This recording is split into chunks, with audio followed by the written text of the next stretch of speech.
यह कहानी एक वीर राजा और उनकी साहसी रानी की है जो कठिनाइयों और चुनौतियों के बीच अपने साहस, प्रेम और एकता से प्रेरणा की मिसाल पेश करते हैं।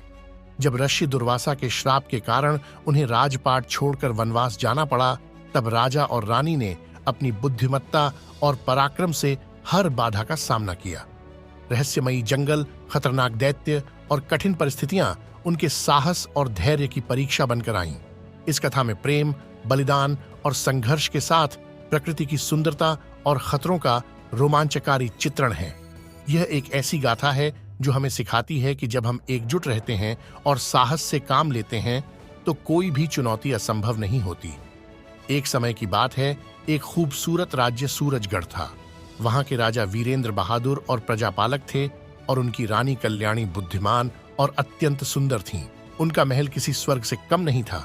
सफेद संगमरमर से बना महल, चारों ओर हरे भरे बाग, झरने और मोरों की अद्भुत छटा देखते ही बनती थी। एक दिन राज्य के एक तपस्वी ऋषि दुर्वासा से भूलवश राजा का अपमान हो गया। ऋषि ने राजा को श्राप दिया, तुम्हें 1 वर्ष तक राजपाट छोड़कर वनवास करना होगा, तभी तुम्हारी भूल का प्रायश्चित होगा। राजा ने सिर झुका लिया।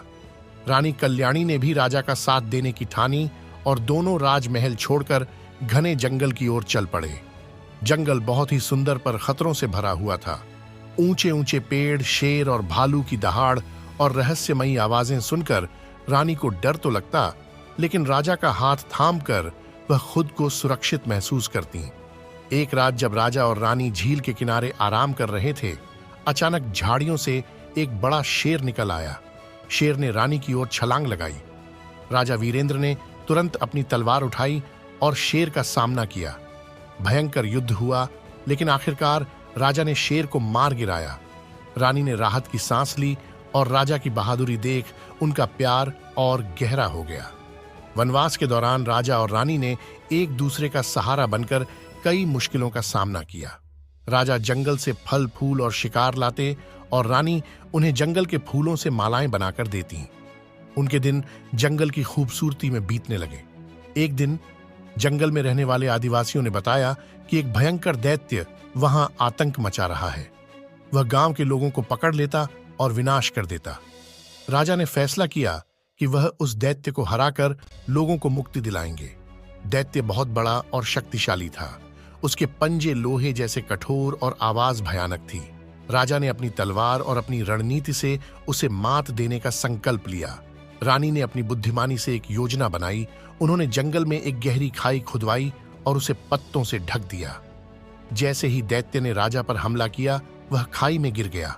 इसके बाद राजा ने अपनी तलवार से उसे समाप्त कर दिया। दैत्य की मृत्यु के साथ ही जंगल का भय खत्म हो गया। वहां के लोग राजा और रानी को भगवान की तरह पूजने लगे। उसी समय ऋषि दुर्वासा वहां प्रकट हुए और राजा को आशीर्वाद देकर कहा, तुमने अपने साहस और करुणा से श्राप को समाप्त कर दिया। अब तुम अपने राज्य लौट सकते हो। राजा और रानी सूरजगढ़ लौटे तो पूरे राज्य ने उनका भव्य स्वागत किया। उनके साहस और प्रेम की गाथा हर जगह गूंजने लगी। राजा और रानी ने फिर से प्रजा का कल्याण शुरू किया और उनका राजमहल अब प्रेम, त्याग और वीरता की कहानी बन गया। इस तरह राजा और रानी ने न केवल अपनी विपत्ति का सामना किया, बल्कि अपने प्रेम और साहस से हर बाधा को पार कर लिया।